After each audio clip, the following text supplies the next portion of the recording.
septembre 2001, les attaques du World Trade Center, du Pentagone et du vol 93 ont causé la mort de quelques 3000 victimes à New York, dans l'attentat attribué au chef d'Al-Qaïda Oussama Ben Laden. Pourtant, des milliers de personnes à travers le monde entier considèrent insatisfaisants les résultats de la commission d'enquête, convaincus qu'il s'agit là d'un complot minutieusement orchestré. Voici un bref résumé de cette terrible journée du 11 septembre 2001. Mardi 11 septembre 2001 au matin, 19 hommes embarquent à bord de 4 vols domestiques à Boston, Washington et Newark. Leur projet, détourner ces avions pour les transformer en projectiles géants. Le premier appareil, un Boeing 767 d'American Airlines avec 92 personnes à bord dont 5 pirates de l'air, s'écrase à 8h46 sur la tour nord du World Trade Center, ouvrant une gigantesque brèche dans les étages supérieurs. À 9h03, un deuxième Boeing 767 de United Airlines avec 65 personnes à bord dont 5 kamikazes s'encastre dans la seconde tour jumelle du World Trade Center, événement suivi en direct par les télévisions du monde entier. À 9h43, un Boeing 757 d'American Airlines avec 64 personnes à bord, dont 5 terroristes, s'écrase à Washington sur le Pentagone. À une vitesse de 850 km/h, il ouvre un trou béant dans la façade ouest du ministère de la Défense. À 10h06, un quatrième appareil, un Boeing 757 de United Airlines avec 44 personnes à bord, dont 4 membres d'un commando, s'écrase dans un champ près de Shanksville, en Pennsylvanie. L'objectif précis des pirates de ce vol reste à ce jour inconnu, mais à environ 20 minutes de vol de Washington, l'avion aurait pu frapper le Capitole ou la Maison-Blanche. On sait toutefois que certains passagers informés par téléphone portable du drame de New York se sont battus avec les terroristes. Les 2 tours du World Trade Center se sont effondrées dans un déluge de gravats et de poussière. La tour sud à 9h59, la tour nord à 10h28. Des centaines de personnes qui n'ont pu être évacuées et de sauveteurs qui tentent l'impossible sont alors ensevelis. Manhattan est recouvert par un immense nuage de fumée noire et de poussière. Ces attentats, revendiqués par Al-Qaïda, un groupe jusqu'alors peu connu, ont fait au total 2979 morts, dont 2750 à New York. Beaucoup de questions se posent pour toute personne ne faisant pas preuve d'un minimum d'esprit critique, de rigueur du raisonnement ou de cohérence face à la théorie du complot. Malheureusement, cette paranoïa obsède encore beaucoup trop de monde aujourd'hui. Nous allons décortiquer 25 points en 7 chapitres, les éléments qui semblent encore aujourd'hui pour de trop nombreuses personnes une effroyable imposture. Chapitre 1. La tour nord. Le vol 11 d'American Airlines, un Boeing 767 avec à son bord 81 passagers, 11 membres d'équipage dont 5 terroristes, décolle de Boston à 7h59 pour Los Angeles. Il est détourné à 8h14 vers New York. Il percute la tour nord du World Trade Center entre le 93e et le 99e étage à 8h46 d'une vitesse d'environ 750 km/h. Elle s'effondrera à 10h28 après 1h42 d'incendie. En bas à droite, le déroulement en 3D de ce tragique événement.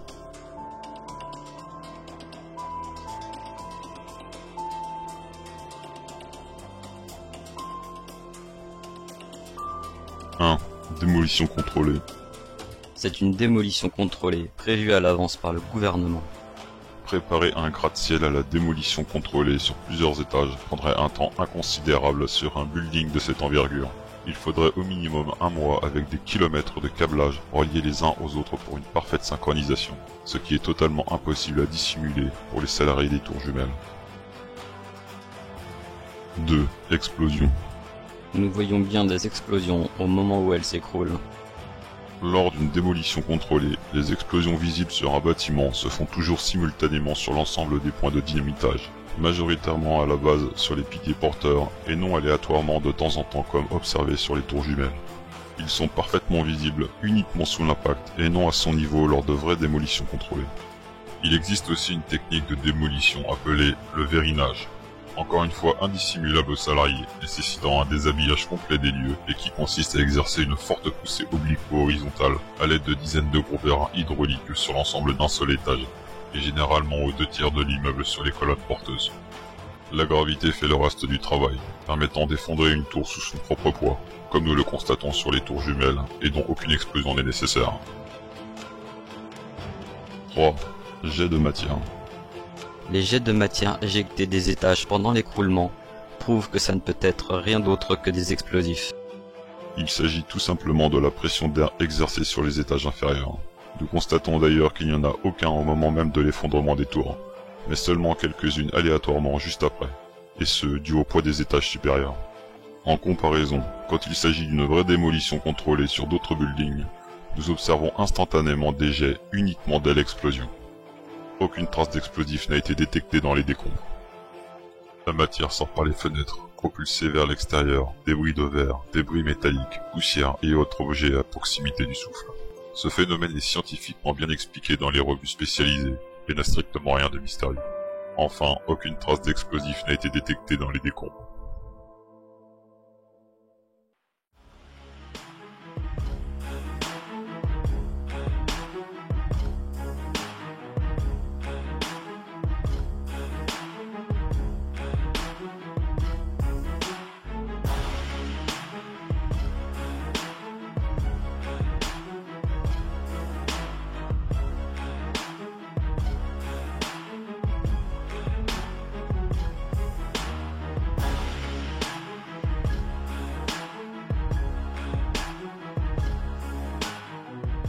« 4.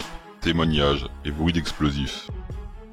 De nombreux témoignages d'explosifs ont été recensés dans les tours.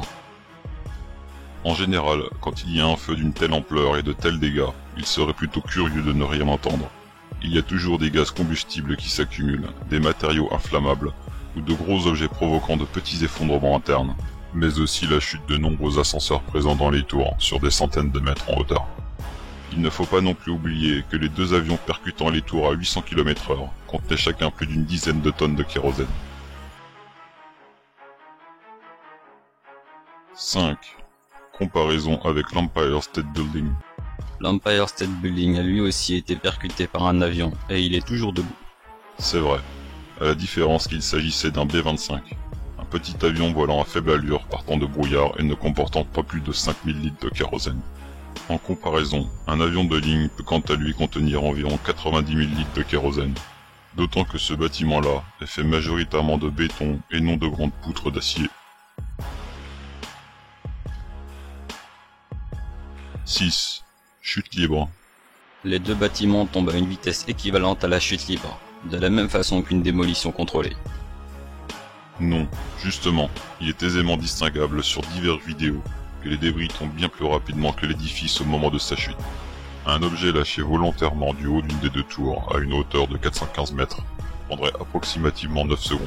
Or, il leur en a bien fallu 5 de plus, en mettant au total une quinzaine de secondes environ. Les images parlent d'elles-mêmes. Et qui plus est, les chutes libres ne sont pas non plus représentatives lors d'une vraie démolition contrôlée, bien qu'elles en soient extrêmement proches.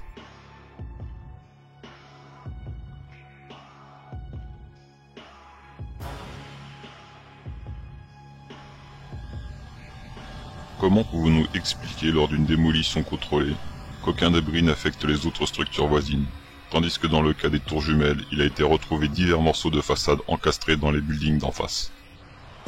Comment peut-on expliquer que durant de très longues minutes entre l'impact des avions et l'effondrement des tours, de nombreux témoignages indiquent entendre diverses explosions aléatoires? Quand il s'agit d'une démolition contrôlée, les bâtiments s'effondrent entièrement dans la seconde où l'explosion retentit. Pourquoi serait-il extraordinaire de retrouver des passeports quasi intacts des terroristes dans la rue, puisque de nombreux autres effets personnels d'autres voyageurs ont été retrouvés eux aussi?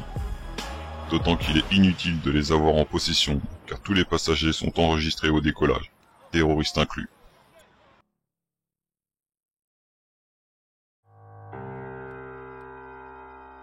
Chapitre 2.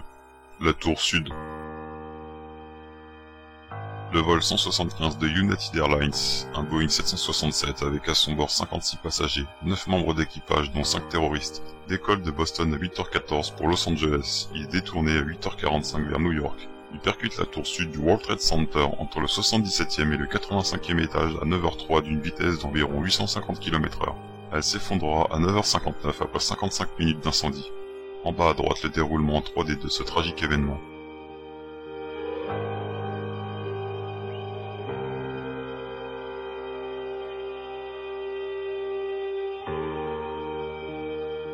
7. Fusion de l'acier. La structure était en acier. Ils ne font qu'à partir de 1500 degrés. Or, le kérosène brûle lui jusqu'à 1000 degrés maximum. C'est exact, sauf que 1500 degrés est la température de fusion rendant l'acier à l'état liquide. Il perd jusqu'à 90% de sa résistance structurelle entre 400 et 800 degrés. L'affaissement des étages supérieurs avec ses quelques milliers de tonnes était inévitable.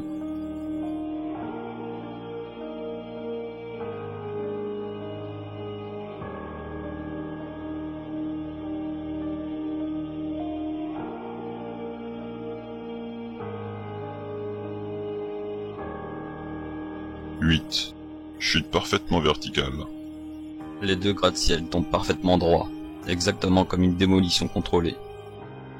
Non, justement, les buildings ne tombent pas symétriquement, mais suivant un angle de quelques degrés où les dégâts causés par l'avion ont été les plus importants, notamment sur la tour sud où l'inclinaison est la plus flagrante lors de son effondrement.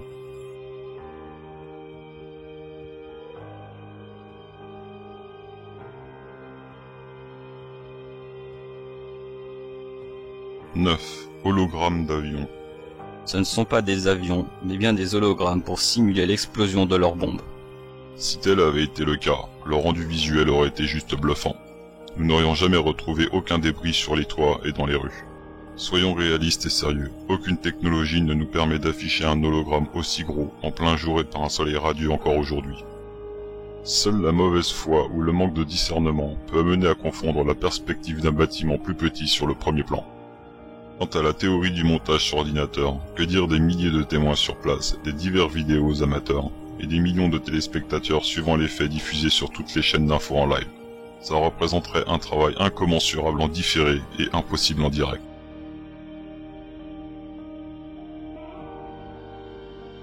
« 10. Thermite ou nanothermite. Ils ont utilisé de la thermite, un procédé chimique capable de fondre et découper l'acier. Des poutres en métal coupées net et des dépôts de soufre ont été retrouvés dans les décombres, ainsi que des métaux encore en fusion des semaines après. Seulement, il n'existe aucune trace de ce procédé dans les décombres. Aucune analyse faite par les partisans du complot n'ont pu démontrer quoi que ce soit. Comme la pose d'explosifs, ce dispositif aurait été mission impossible à dissimuler. Il aurait fallu des heures de travail pour la découpe, nécessitant un déshabillage complet des étages en question pour accéder aux nombreux piliers sur chacun d'eux. Nous aurions vu l'immeuble s'effondrer à sa base, se terminant par une mission suicide des agents se retrouvant ainsi piégés et broyés sous les décombres pendant la découpe. Seules quelques photos semblent le suggérer avec une découpe nette de certaines poutres, mais il s'agit juste d'images photographiées au chalumeau après intervention des pompiers sur les lieux, afin de faciliter leur progression dans les décombres. D'autant que la thermite ne donne jamais un rendu de coupe nette, mais plutôt comme de la cire de bougie fondue. Concernant les métaux encore en fusion coulant par les fenêtres et durant des semaines, il s'agit très probablement d'aluminium fondant dès 600 degrés, utilisé dans la construction même des avions. Ceci a vite été discrédité par les clichés satellites, mesurant la chaleur du site largement inférieure à la température du métal en fusion, s'élevant à environ 1500 degrés.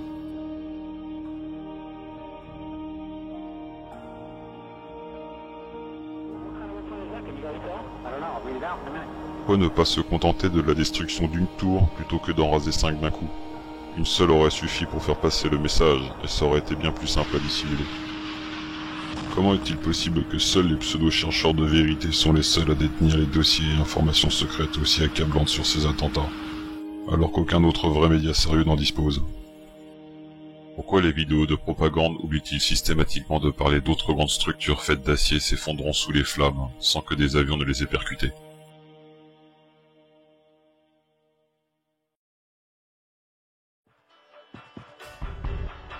Chapitre 3. Le Pentagone. Le vol 77 d'American Airlines, un Boeing 757, avec à son bord 58 passagers, 6 membres d'équipage, dont 5 terroristes, décolle de Washington à 8h20 pour Los Angeles. Il est détourné à 8h53 vers Washington. Il percute la façade ouest du Pentagone à 9h37 d'une vitesse d'environ 850 km/h. Elle s'effondrera à 10h50 après 1h13 d'incendie. En bas à droite, le déroulement en 3D de ce tragique événement.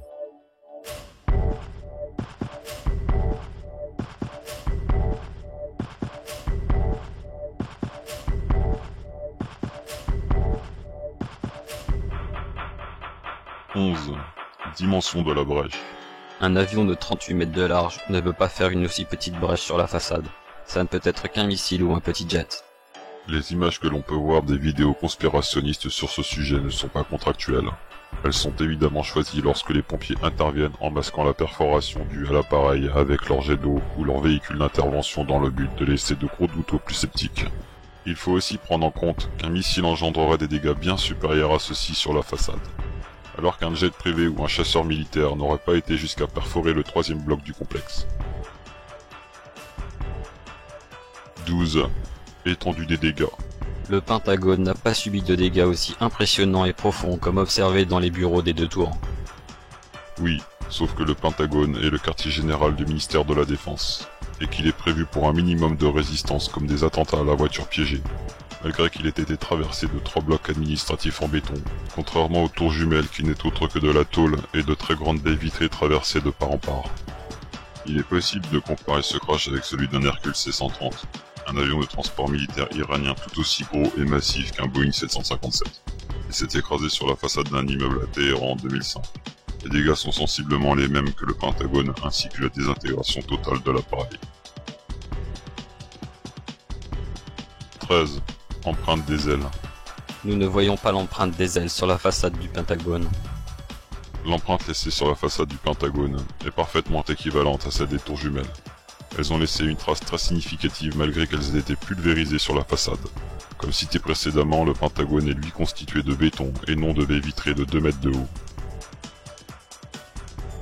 14. Débris d'avion. Aucun débris d'avion n'a été retrouvé sur la pelouse du Pentagone. Tout dépend de la vidéo complotiste que vous ayez regardée. Certains vous diront qu'il n'y en a pas, et d'autres qui ont un peu plus de scrupules n'osant pas mentir franchement, vous diront qu'il s'agit ni plus ni moins que d'un petit modèle d'avion.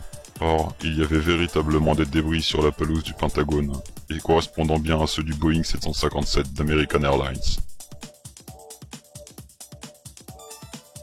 15. Vidéosurveillance. Le FBI s'est emparé aussitôt des vidéos des preuves du crash. Le FBI a évidemment perquisitionné les enregistrements des caméras susceptibles d'avoir filmé la scène. Ces bandes vidéo ont fait l'objet de pièces à conviction pouvant être les meilleurs témoins de cette tragédie. Le fait qu'elles aient été subtilisées quelques heures après l'impact n'est rien d'autre que pour les besoins de l'enquête. Une procédure nécessaire est suivie dans tout type d'affaires criminelles ou terroristes. Il faut aussi savoir qu'il n'existe pas moins de 130 témoignages visuels, confirmant qu'un avion de ligne volant à très basse altitude, percutant de nombreux lampadaires, a bien fini sa course contre la façade ouest du Pentagone. 16. Destruction des preuves. Le FBI a effacé les films de nombreuses caméras de surveillance, camouflant les preuves que ce n'est pas un Boeing 757. En effet, ils ont saisi 85 films de caméras de surveillance de la zone du crash. Hélas, elles n'en ont révélé qu'une infime partie. À ce moment-là, aucune caméra n'était correctement dans l'axe pour filmer clairement l'impact. Sur ces 85 vidéos, 72 ne montraient pas le site du crash, 13 nous le montraient, mais seule celle du parking était exploitable. Sauf que s'agissant de caméras de surveillance du parking, le taux de rafraîchissement de ce type de caméra n'était que d'une image par seconde. Malheureusement pour la crédibilité du gouvernement américain, les seuls éléments discernables sont les formes indistinctes et de la fumée blanche.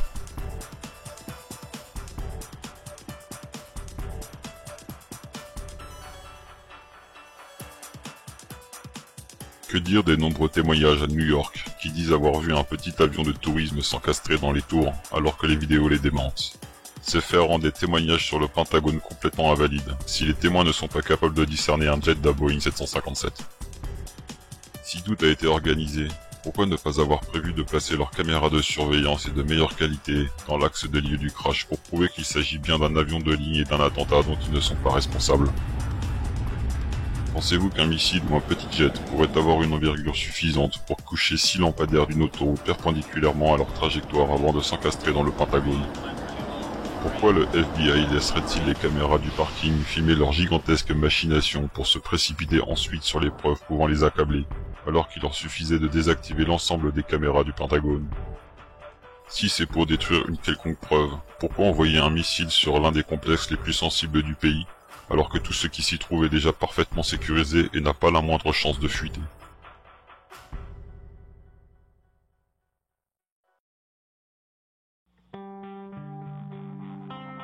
Chapitre 4. Le vol 93. Le vol 93 de United Airlines, un Boeing 757 avec à son bord 37 passagers, 6 membres d'équipage dont 4 terroristes, décolle de Newark à 8h42 pour San Francisco. Il est détourné à 9h30 vers le Capitole ou la Maison Blanche à Washington. Les passagers tentent de reprendre le contrôle à 9h57. Il s'écrasera en piqué dans un champ à Shanksville à 10h03 d'une vitesse d'environ 950 km/h. En bas à droite, le déroulement en 3D de ce tragique événement.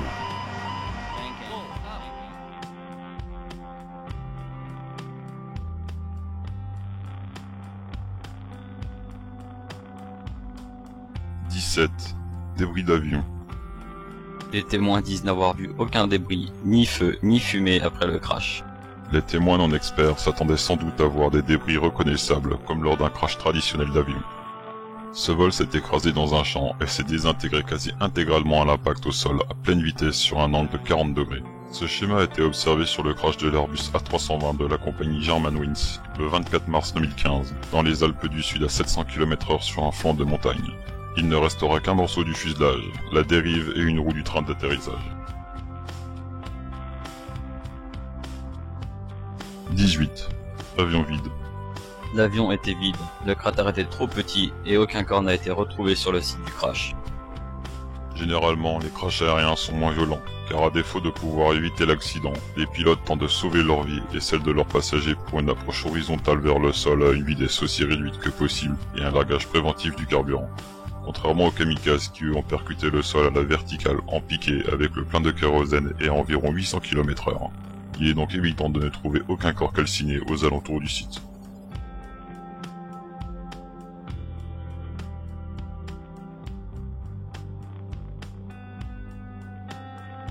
« 19. Appel téléphonique. Les passagers n'ont pas pu communiquer avec leur famille, car il était impossible de téléphoner depuis un avion. D'autant que le gouvernement a utilisé des logiciels de synthèse vocale imitant la voix des passagers. Pourtant, pour les vols détournés ce jour-là, et en particulier pour celui-ci, il y a eu plus d'une quinzaine d'appels téléphoniques des membres d'équipage et passagers à leurs familles et amis. Ces appels ont eu lieu depuis les téléphones payants à disposition sur les sièges des passagers, afin de leur détailler le détournement et leur dire adieu. Quant à la falsification des voix, créée à partir de synthèse vocale, et outre le fait que même de nos jours, une telle technique n'a jamais existé, il aurait fallu avoir des échantillons de voix de tous ces passagers. Les partisans du complot salissent ainsi la mémoire des victimes, devenues des héros en émettant de tels propos aussi absurdes qu'invraisemblables. Okay, my name is Betty Ong. I'm number 3 on flight 11. We have some planes, just stay quiet and we'll be okay. We're heading to the airport. Everyone just wait for them back. Marine.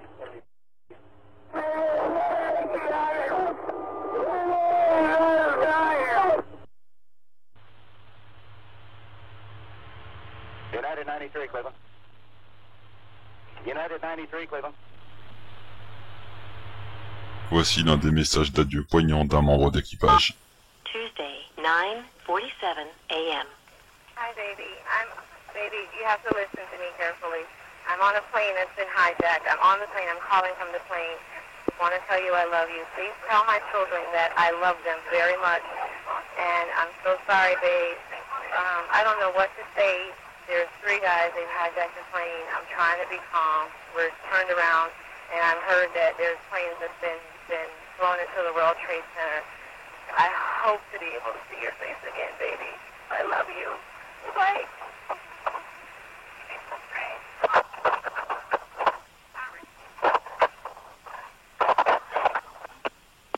End of message. 20. Avion abattu en vol. Il a été abattu en vol par un F-16 ou un missile anti-aérien, car les réacteurs et d'autres débris ont été retrouvés à des kilomètres du crash, chose impossible en s'écrasant. Malheureusement, ceci est totalement faux. Les militaires de l'armée de l'air n'ont été au courant du détournement de ce vol que plusieurs minutes après son crash. Ils n'ont jamais donné à leurs pilotes l'autorisation d'abattre le vol United Airlines 93. Et quelques débris ont bel et bien été récupérés près du petit cratère qu'a provoqué l'avion à 100 ou 150 mètres tout au plus.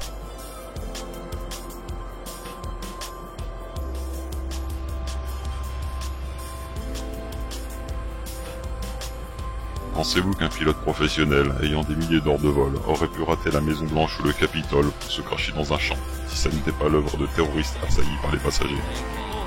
Pensez-vous qu'un pilote de ligne confirmé de United Airlines ait eu une soudaine envie de se suicider en crachant volontairement son Boeing 757, en même temps que 3 de ses collègues ce matin-là, si ce n'étaient pas tous des terroristes amateurs ayant appris à piloter quelques mois plus tôt? Quel serait l'intérêt d'abattre un avion sans ses voyageurs, dans le but de faire passer ça pour un attentat, sachant parfaitement qu'il y aura une enquête, que des journalistes et des chercheurs de vérité y mettront leur nez pour mettre à mal cette énorme supercherie? Ce serait vraiment prendre le gouvernement américain pour de stupides amateurs. Pourquoi faire autant de dommages collatéraux pour déclarer une guerre à celui qui n'est pas directement l'auteur de l'attentat?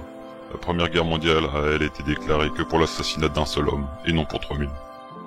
Pensez-vous que sur le site d'un crash d'avion effectuant un suicide à pleine vitesse en piqué à la verticale, nous pourrions retrouver aisément des corps et des morceaux distincts d'avion? Ce serait comparable à chercher des morceaux d'un missile après l'impact.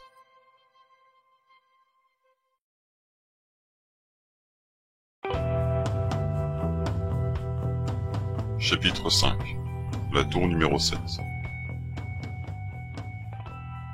La tour numéro 1 du World Trade Center, un building de 110 étages et 417 mètres de haut contenant des milliers de salariés, percuté à 8h46 par un avion et causant instantanément 300 morts, s'écroule à 10h28. Ces débris percutés éventrent principalement la façade sud de la tour numéro 7 du World Trade Center sur l'axe vertical. Elle s'effondra à 17h20 après 7 heures d'incendie. En bas à droite, le déroulement en 3D de ce tragique événement.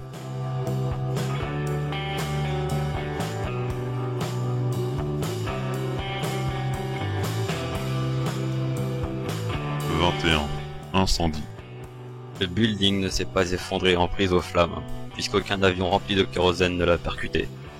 Les images de propagande ne vous montrent pas la face sud qui était elle en prise à de terribles incendies, dus aux débris et aux circonstances chaotiques liées à l'effondrement de la tour nord sur celle-ci. De plus, elle disposait de divers générateurs de secours et de nombreux réservoirs de carburant, entre le premier et le 9e étage, dont certains de quelques milliers de litres. Les pompiers ont décidé, après un combat sans fin contre les flammes, d'abandonner le bâtiment dont la structure, identique à celle des tours jumelles, menaçait de s'effondrer à tout moment, étant prévu pour ne tenir que 3 heures en cas d'incendie.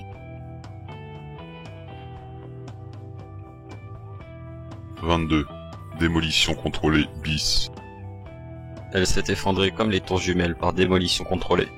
Elle ne s'écoule pas de la même façon, et sur une durée d'environ 10 secondes, en interne via les étages du bas, où les dégâts et l'incendie étaient les plus importants et les plus touchés. Puis encore 10 secondes pour l'ensemble de la structure, quand les piliers n'avaient plus de quoi supporter à eux seuls la totalité du building. Ce qui nous donne un total d'environ 20 secondes des premiers effondrements internes à la totalité de la tour. Dans le cas d'une démolition contrôlée, tout se serait effondré d'un bloc seulement en 10 secondes. Nous noterons aussi que la tour a mis 7 heures pour s'écrouler, et que l'ensemble des salariés ont eu le temps d'être évacués avant l'effondrement de celle-ci. 23. Effondrement suspect. Des bombes ont été placées dans les fondations pour imiter un effondrement naturel. C'est impossible, tout simplement parce qu'aucun bruit de détonation n'a été perçu, que ce soit des deux tours jumelles ou de celle-ci. Or, une bombe ou une explosion par démolition contrôlée est assourdissante et fait trembler tout le secteur lors des explosions. Il est évident que ça aurait été perçu par des milliers de témoins au moment de l'effondrement.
Aucun impact d'avion.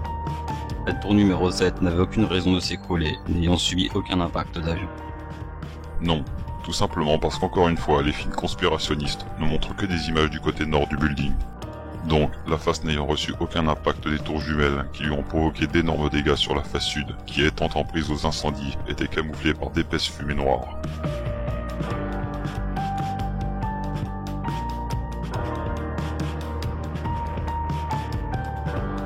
« 25. Destruction ciblée. Seules les grandes tours, où résident des dossiers confidentiels, ont été détruites. La tour 3 s'est totalement effondrée sous les décombres des tours 1 et 2. D'autres buildings aux alentours ainsi que les tours 4 et 5 ont subi de terribles dommages. La tour 6, bien qu'éventrée au centre, n'était pas assez haute et lourde pour s'effondrer sous son propre poids, comme les tours 1, 2 et 7.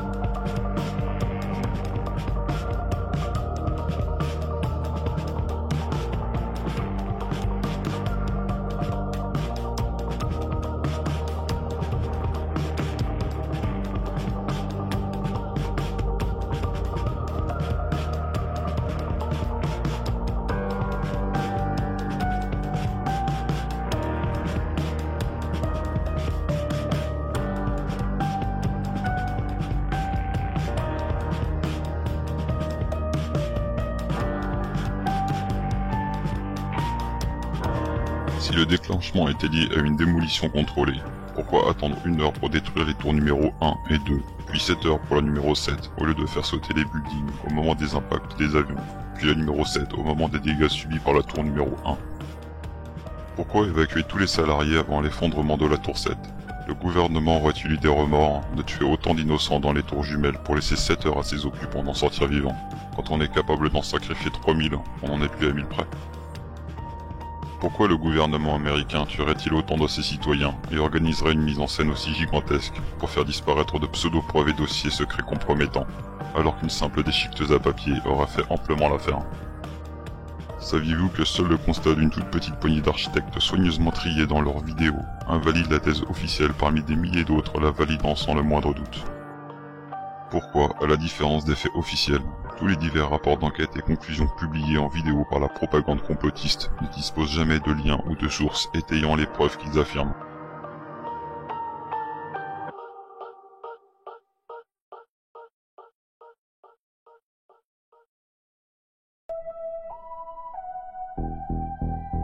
Chapitre 6. L'US Air Force. 2 F-15 décollent d'Otis Air National Guard Base à 8h52. Ils arrivent au-dessus de New York à 9h25 après que les 2 tours aient été percutées. 9h30, 2 F-16 décollent de Langley Air Force Base. 9h45, l'espace aérien des États-Unis est clôturé. 9h49, les 2 F-16 arrivent au-dessus de Pentagone en feu. 9h54, le président Bush décolle à bord de Air Force One. 10h20, il ordonne d'abattre tout vol détourné si nécessaire. 1h44 s'est écoulée entre le premier détournement et le dernier crash. Armée de l'air. Pourquoi les avions de chasse ne sont-ils pas intervenus pour éliminer la menace aérienne? Sachant d'après Loose Change que les interceptions sont une routine et se produisent habituellement dans les 10 minutes à partir de signes d'anomalie tels qu'une perte de contact radio, d'un signal du transpondeur ou d'une déviation de la trajectoire. Nous savons que dans les airs volent des centaines d'avions de ligne au-dessus de l'état de New York et davantage dans le reste du pays.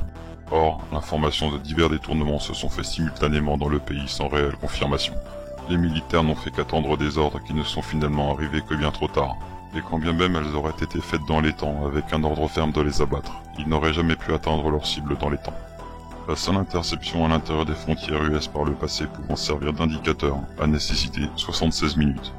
Le 11 septembre 2001, les durées entre les premiers signes de détournement des avions et les crashs sont les suivantes. Le vol 11 sur la tour nord, 32 minutes. Le vol 175 sur la tour sud, 16 minutes. Le vol 77 sur le Pentagone, 43 minutes. Le vol 93 sur le Capitole ou la Maison Blanche, 35 minutes. Ainsi, les 4 détournements ont atteint leur cible ou se sont écrasés dans un délai nettement inférieur à celui du dernier cas d'interception répertorié à l'intérieur du territoire des USA. De plus, il s'avère que les théoriciens du complot, admettant que les avions détournés auraient pu être interceptés en 10 minutes par des F-16, reposent sur des déclarations antérieures au 11 septembre et d'une notice d'utilisation d'un jeu vidéo. Dans la réalité, il faut plus de temps aux avions de chasse selon leur position initiale pour les rejoindre, sans compter qu'ils ne peuvent pas rester des heures en vol dû à leur faible autonomie en kérosène.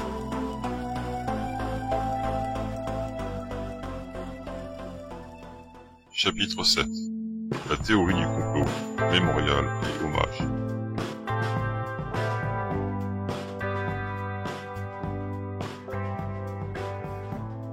Systématiquement, les conspirations omettent des faits les discréditants, ou ne mettant en avant que des choses qui, sorties de leur contexte, semblent accablantes, comme le fait de trouver des passeports appartenant miraculeusement aux terroristes et résister aux flammes dans des brasiers de plusieurs centaines de degrés, alors qu'il a été retrouvé davantage d'objets divers et variés appartenant à l'équipage et aux autres passagers éjectés du crash après impact.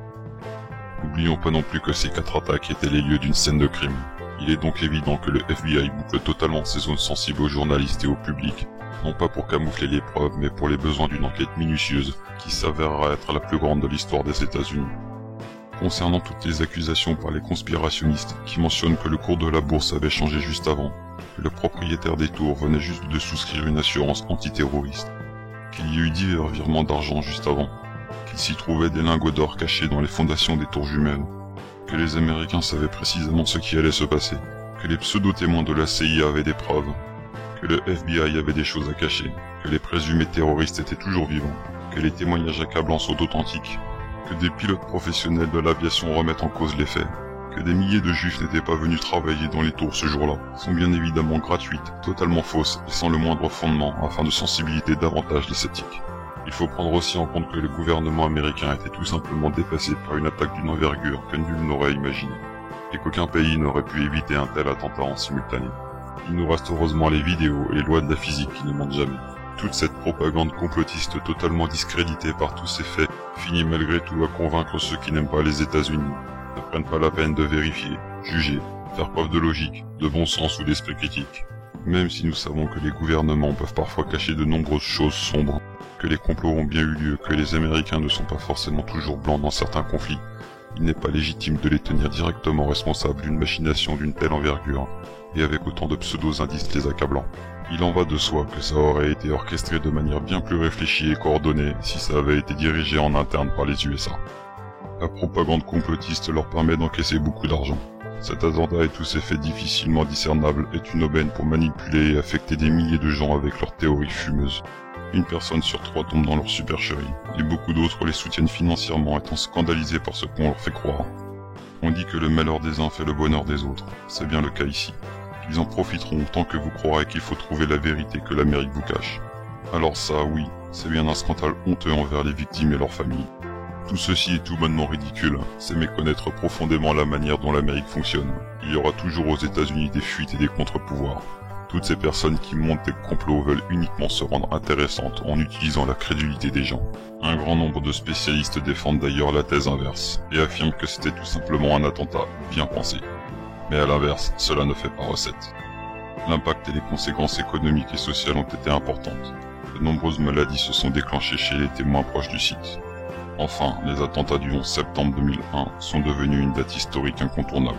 Ils resteront dans les mémoires, que ce soit de par leurs conséquences économiques et sociales, sécuritaires, environnementales, ou par les commémorations régulières et aux hommages à toutes ces victimes innocentes.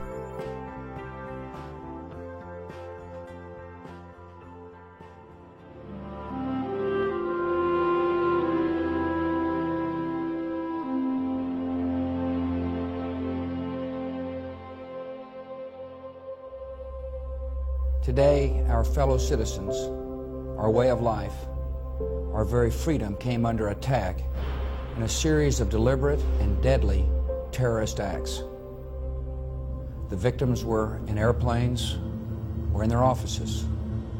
Secretaries, businessmen and women, military and federal workers, moms and dads, friends and neighbors. The pictures of airplanes flying into buildings, fires burning, huge structures collapsing, have filled us with disbelief, terrible sadness, and a quiet, unyielding anger. thousands of lives were suddenly ended by evil, despicable acts of terror.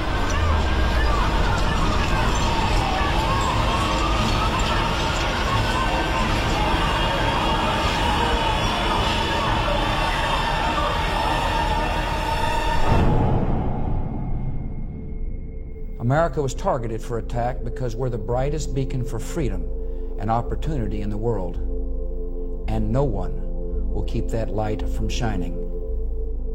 Today, our nation saw evil, the very worst of human nature, and we responded with the best of America. These acts of mass murder were intended to frighten our nation into chaos and retreat, but they have failed. Our country is strong. A great people has been moved to defend a great nation. Terrorist attacks can shake the foundations of our biggest buildings, but they cannot touch the foundation of America. These acts shatter steel, but they cannot dent the steel of American resolve.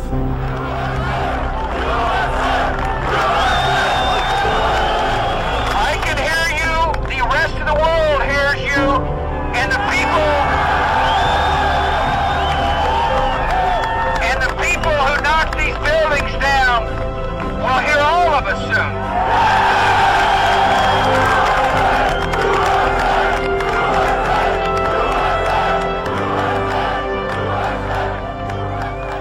Even though I walk through the valley of the shadow of death, I fear no evil, for you are with me. This is a day when all Americans from every walk of life unite in our resolve for justice and peace. None of us will ever forget this day, yet we go forward to defend freedom and all that is good and just in our world.